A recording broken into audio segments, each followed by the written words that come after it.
Hello everyone, good morning. Myself Bhusar Vishwas, lecturer from Pravara Medical Trust College of Pharmacy, Shevgaon. My subject is hospital and clinical pharmacy.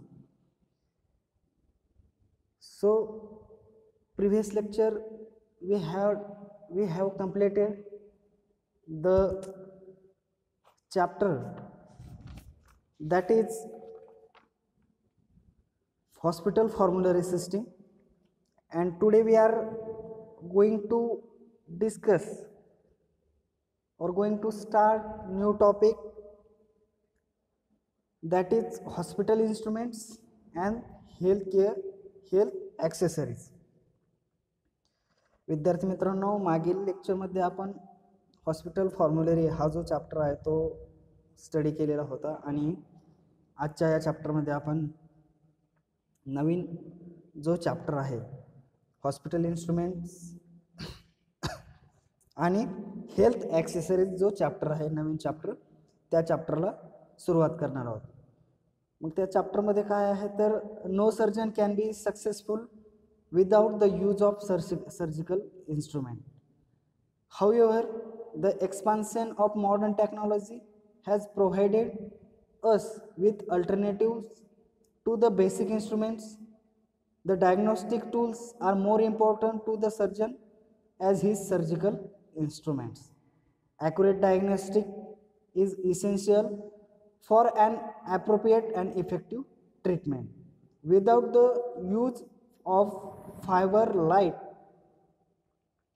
instrument, we would not be able to visualize directly the duodenum, bile duct, colon, or even joints. Ultrasound and CT scan have provided us safe, non-invasive tool of adequate accuracy. Almost any hollow body cavity can be directly visualized with the use of simple apparatus. The major blood vessel or heart can be intubated for sampling, monitoring, or transfusion. Nowadays, human organs being replaced with artificial ones. यामध्ये काय सांगितलं की असा कोणता surgeon नाही की तो without surgical instrument use करता सक्सेसफुली सर्जरी करू शकतो. त्यामुळे सांगितलं की no surgeon can be successful without the use of instrument. However the expansion of the modern technology has provided us with the alternatives to the basic instrument. Then diagnostics tools are more important to the surgeon as his surgical instrument. Diagnostics tool हे more important आहे कशाच्या संदर्भात तर the surgeon as his surgical instrument. Then accurate diagnosis is essential. Accurate diagnosis करणं गरजेचं आहे किंवा essential आहे फॉर ॲन ॲप्रोप्रिएट. कशासाठी? ॲप्रोप्रिएट आणि इफेक्टिव्ह ट्रीटमेंटसाठी त्याचं ॲक्युरेट डायग्नोसिस करणं महत्त्वाचं आहे. Then without the use of fibre light instrument, we would not able to visualize the directly duodenum, bile duct, colon, or even joint. Fibre लाईट्सच्या शिवाय आपण डायरेक्टली व्हिज्युअलाइज करू शकत नाही. काय व्हिज्युअलाइज करू शकत नाही तर डिओडेनम असेल, बाईल डक्ट असेल, कॉलॉन असेल किंवा इव्हन तुमचे जॉईंट्स मध्ये काही प्रॉब्लेम असेल तर ते आपण ते व्हिज्युअलाइज करू शकत नाही without the fibre light instrument.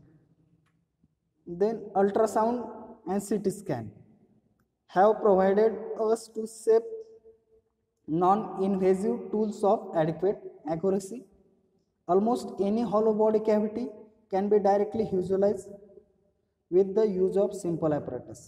Simple apparatus चा यूज करून आपण hollow body cavity काय करू शकतो? Visualize करू शकतो. The major blood vessel or heart can be intubated for sampling, monitoring, or transfusion. आणि nowadays human organs being replace with artificial one. ह्या आजकालच्या दिवसामध्ये जे ह्युमन ऑर्गन्स आहेत ते रिप्लेस आपण आर्टिफिशियल वन्सने रिप्लेस करू शकतो.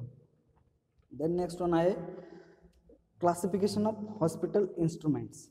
For the or for study purpose, hospital instruments can be classified into three categories. Study purpose साठी हॉस्पिटल इन्स्ट्रुमेंट किती क्लासमध्ये डिवाइड केलेले आहेत तर 3 कॅटेगरीजमध्ये डिवाइड केलेले आहेत. त्यामध्ये फर्स्ट कॅटेगरी आहे diagnostic instrument, then second one आहे थेराप्युटिक इन्स्ट्रुमेंट्स आणि थर्ड वन आहे ऑपरेटिव्ह इन्स्ट्रुमेंट. डायग्नोस्टिक त्यानंतर थेराप्युटिक इन्स्ट्रुमेंट आणि ऑपरेटिव्ह इन्स्ट्रुमेंट. डायग्नोस्टिक असेल डायग्नोस्टिक इन्स्ट्रुमेंट फर्स्ट कॅटेगरी, त्यानंतर थेराप्युटिक इन्स्ट्रुमेंट्स आणि ऑपरेटिव्ह इन्स्ट्रुमेंट्स ह्या ज्या 3 कॅटेगरी आहेत त्या 3 कॅटेगरीनुसार त्याचं क्लासिफिकेशन पडलेलं आहे. जे हॉस्पिटल इन्स्ट्रुमेंट्स आहेत त्याचं क्लासिफिकेशन 3 टाईपमध्ये डिवाइड केलेलं आहे. फर्स्ट वन आहे डायग्नोस्टिक इन्स्ट्रुमेंट्स असेल, सेकंड वन आहे थेराप्युटिक इन्स्ट्रुमेंट्स आणि थर्ड वन आहे ऑपरेटिव्ह इन्स्ट्रुमेंट्स. ह्या 3 मेन टाईप आहेत. त्याच्यामध्ये फर्स्ट वन आहे मग diagnostic instrument. The instruments use for diagnostic purpose. हे जे डायग्नोस्टिक इन्स्ट्रुमेंट्स जो क्लास आहे तो कशासाठी यूज केला जातो की हे जे इन्स्ट्रुमेंट आहेत ते कशासाठी यूज केले जातात की डायग्नोस्टिक पर्पजसाठी यूज केले जातात. त्यामध्ये the diagnostic instruments are classified into following subtypes आणि ह्या डायग्नोस्टिक इन्स्ट्रुमेंटचे फॉलोइंग सब टाईप पडतात. त्यामध्ये फर्स्ट वन आहे ऑप्टिकल इन्स्ट्रुमेंट, सिटी स्कॅन आणि बायोप्सीज. हे जे डायग्नोस्टिक इन्स्ट्रुमेंट्स आहेत ते डायग्नोस्टिक पर्पजसाठी यूज केलं जातं आणि याचे परत 3 सब टाईप पडतात. त्यामध्ये फर्स्ट वन आहे optical instrument, then second one आहे सिटी स्कॅन आणि थर्ड वन आहे बायोप्सीज. हे त्याचे 3 सब टाईप आहेत. मेन टाईप कोणचा डायग्नोस्टिक इन्स्ट्रुमेंट, थेराप्युटिक इन्स्ट्रुमेंट आणि ऑपरेटिव्ह इन्स्ट्रुमेंट. त्याच्यात परत डायग्नोस्टिक इन्स्ट्रुमेंटचे 3 टाईप. त्याच्यामध्ये फर्स्ट वन आहे ऑप्टिकल इन्स्ट्रुमेंट्स, सिटी स्कॅन आणि बायोप्सीज. देन नेक्स्ट वन आहे ऑप्टिकल इन्स्ट्रुमेंट्स. त्याच्यामध्ये काय आहे लॅरिंगोस्कोप आहे अँड फॅरिंगोस्कोप आहे.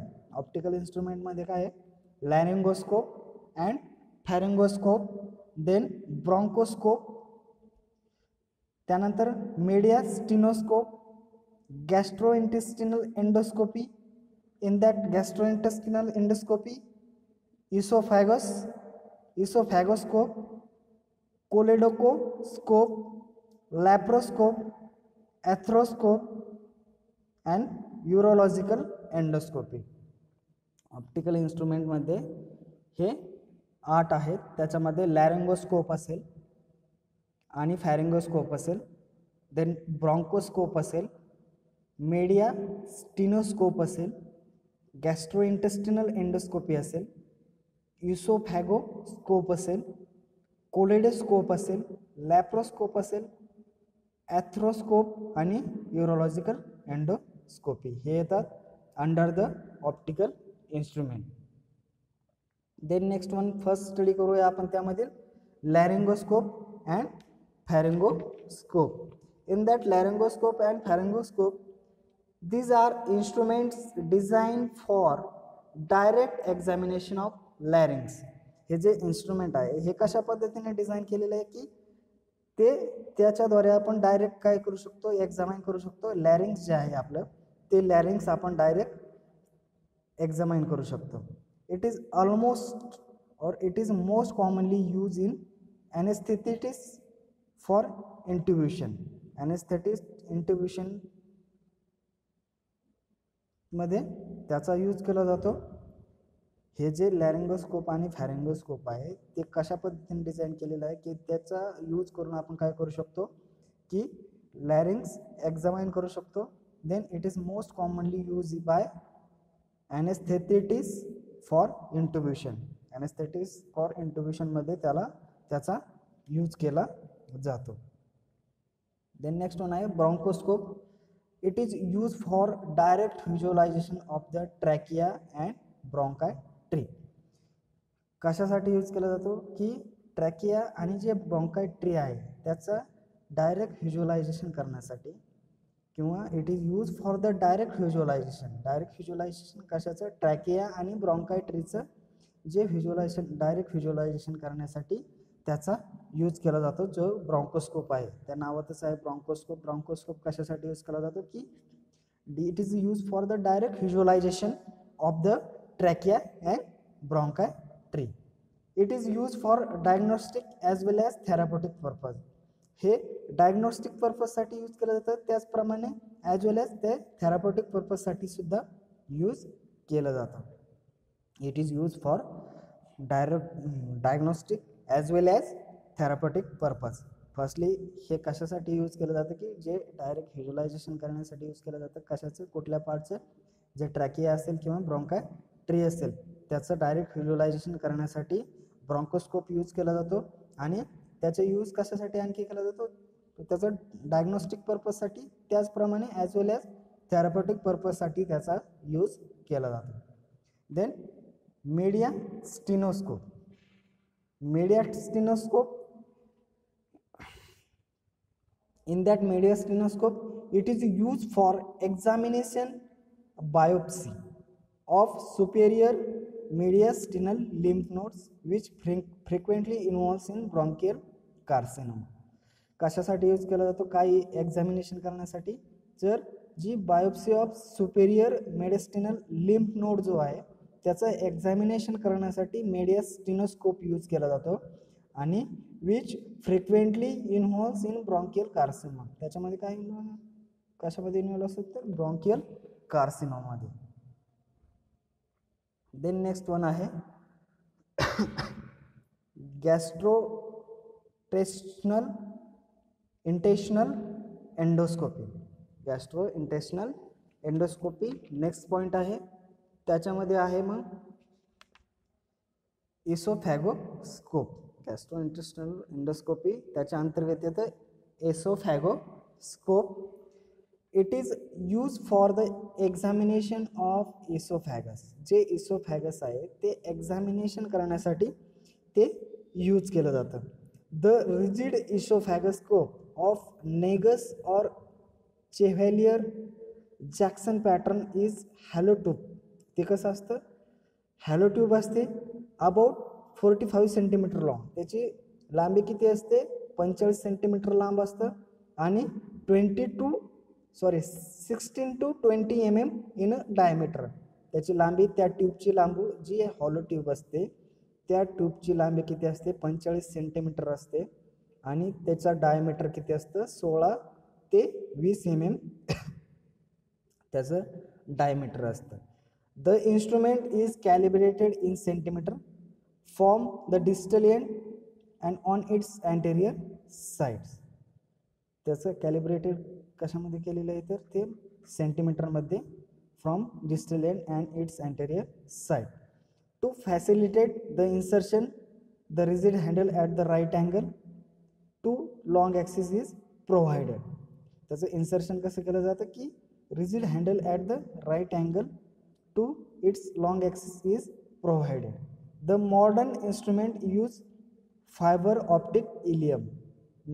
मॉडर्न इन्स्ट्रुमेंटमध्ये काय यूज केलेलं आहे तर फायबर ऑप्टिक इलियम जे आहे ते त्यामध्ये यूज केलेलं आहे.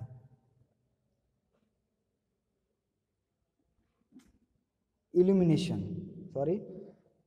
Modern instrument use fibre optic illumination. हे जे इसोफॅगोस्कोप आहे तो कशासाठी यूज केला जातो? मेनली तर एक्झामिनेशन करण्यासाठी. कशाचं एक्झामिनेशन करण्यासाठी? जो इसोफॅगस आहे त्याचं एक्झामिनेशन करण्यासाठी यूज केला जातो.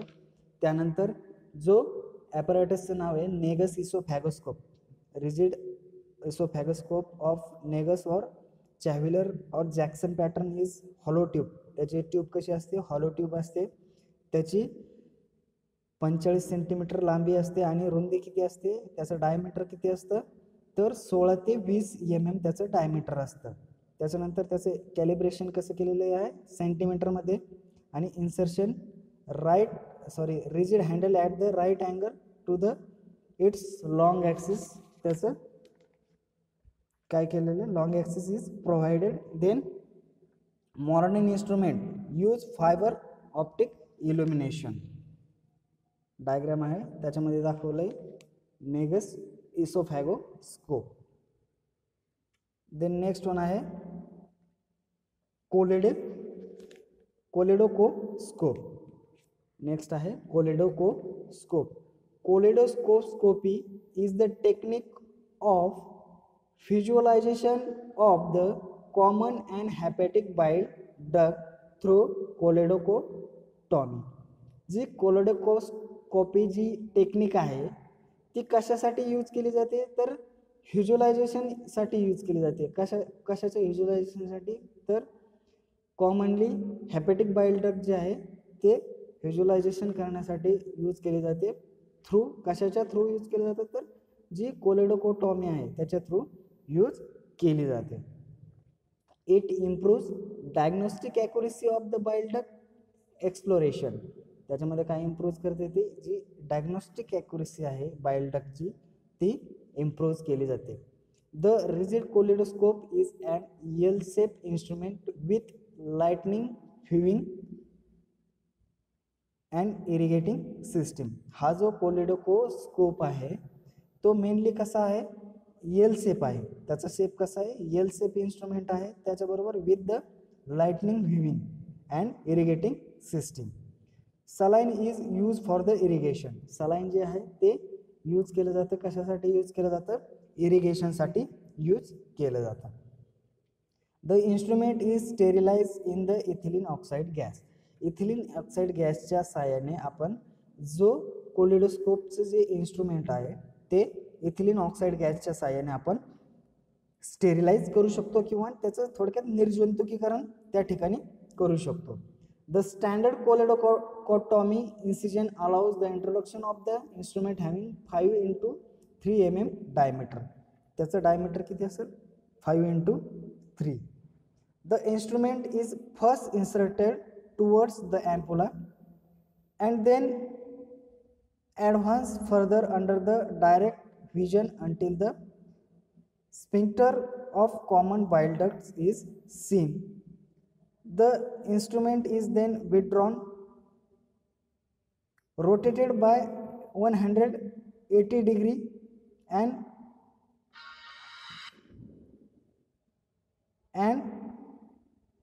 reinserted through coledocotomy to visualize the hepatic duct.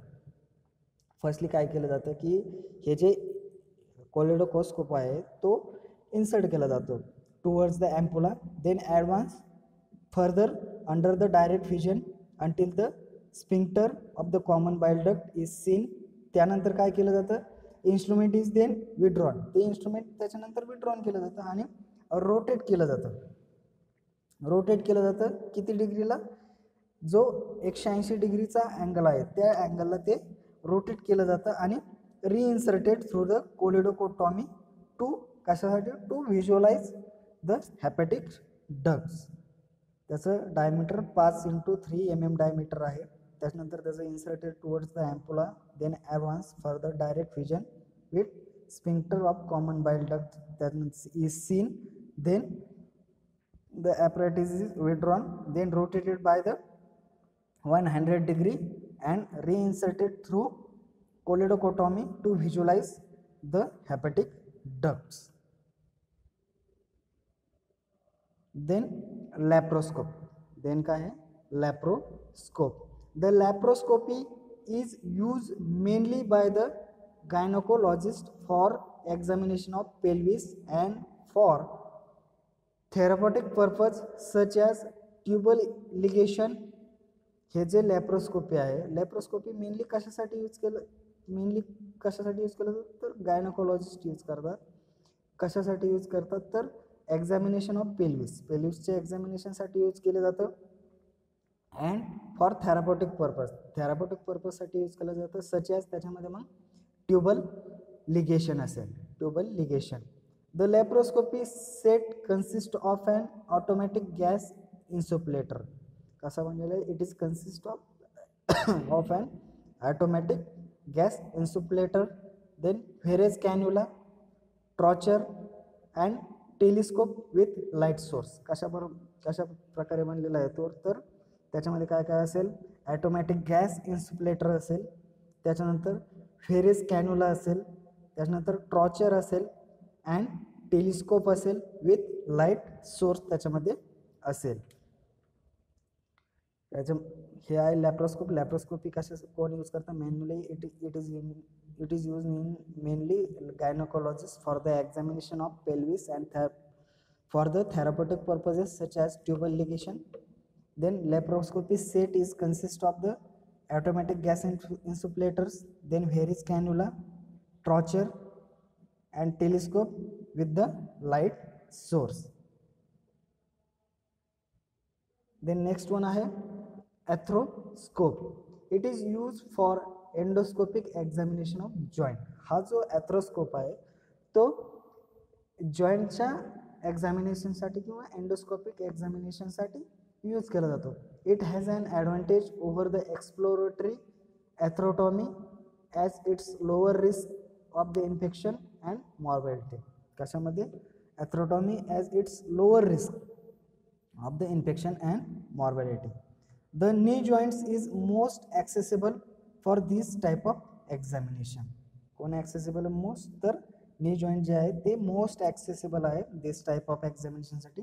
Then knee arthroscopy is indicated in injuries and chondromalacia patellae, osteochondritis, dissecans and arthritis. Its rigid instruments consist of steel sheath, trocher and telescope. हे जे instruments आहेत ते कशापासून बनलेले आहे? Steel sheet असेल, then trocar असेल आणि टेलिस्कोप असेल. The sheet is attach to an irrigating system. Sheet कशाला अटॅच केलेली असते? इरिगेटिंग सिस्टीम जी आहे त्याला अटॅच केलेली असते. And is 5 mm in diameter. त्याचं डायमीटर किती असतं? 5 mm. If the biopsy forceps as use the standard 4 mm telescope is replace with 2.7 mm telescope. जर त्यामध्ये बायोप्सी फॉरसेप्स जर यूज केलेली असेल तर 4 mm जो टेलिस्कोप आहे तो रिप्लेस करून त्याच्या नंतर विथ द 2.7 mm जो टेलिस्कोप आहे तो यूज केला जातो to accommodate both within the sheath. Then आहे urological endoscopy. In that urological endoscopy, uteroscope is the recent addition in the field of urology. जो urology मध्ये recent addition काय आहे तर uteroscope जो आहे तो recent addition आहे in the field of urology मध्ये. It is the less invasive than percutaneous nephroscopy. Less invasive आहे कशापेक्षा? परक्युटेनियस जी नेफ्रोस्कोपी आहे त्याच्यापेक्षा. And it is useful in large number of patients to visualize the renal pelvis. हो, हा जो urological endoscopy किंवा युटेरोस्कोप आहे जो नवीन ॲडिशन रिसेंट ॲडिशन आहे तो कशासाठी युजफुल आहे तर लार्ज नंबर ऑफ पेशंट्ससाठी यूज करतात. कशासाठी यूज करतात? मेनली तर visualise the renal pelvis. Renal pelvis visualise करण्यासाठी त्या ठिकाणी तो वापरला जातो. हे सर्व जे टाईप आहेत ते टाईप झाले डायग्नोस्टिक इन्स्ट्रुमेंटचे. डायग्नोस्टिक इन्स्ट्रुमेंटमध्ये आपण काय बघितलं की हा जो डायग्नोस्टिक इन्स्ट्रुमेंट्स आहे ते डायग्नोस्टिक पर्पजसाठी यूज केला जातात. त्यामध्ये आपण बघितलं मग मेनली 3 टाईप बघितले डायग्नोस्टिक, थेरप्युटिक इन्स्ट्रुमेंट्स आणि ऑपरेटिव्ह इन्स्ट्रुमेंट. त्यामध्ये फर्स्ट वन पाहिला डायग्नोस्टिक. कशासाठी यूज करतात? डायग्नोस्टिक पर्पजसाठी यूज करतात. त्याच्यामध्ये फर्स्ट वन आहे ऑप्टिकल इन्स्ट्रुमेंट, देन त्याचं सेकंड टाईप आहे सिटी स्कॅन आणि थर्ड वन आहे बायोप्सी. देन ऑप्टिकल इन्स्ट्रुमेंट आपण आजच्या लेक्चरमध्ये स्टडी केले. त्यामध्ये लॅरिंगोस्कोप असेल अँड फॅरिंगोस्कोप असेल, ब्रॉन्कोस्कोप असेल, मेडियास्टेनोस्कोप असेल, गॅस्ट्रोइंटेस्टिनल एंडोस्कोपी असेल त्याच्या अंतर्गत, एसोफॅगोस्कोप, देन कोलेडोकोस्कोप, लॅप्रोस्कोप, ॲथ्रोस्कोप आणि यूरोलॉजिकल स्कोप. हे आजच्या लेक्चरमध्ये स्टडी केलेलं आहे. नेक्स्ट लेक्चरमध्ये आपण CT scan, then bioscope, bioscope नंतर it is then further its type curette असेल, निडल असेल, निडल बायोप्सी असेल अँड बायोप्सी पंच फॉरसेप असेल. त्यानंतर लास्ट सेकंड टाईप आहे थेरप्युटिक इन्स्ट्रुमेंट. थेरप्युटिक इन्स्ट्रुमेंटमध्ये त्याचे इक्विपमेंट असतील ते नेक्स्ट लेक्चरला आपण स्टडी करूया. Thank you again. Thank you everyone.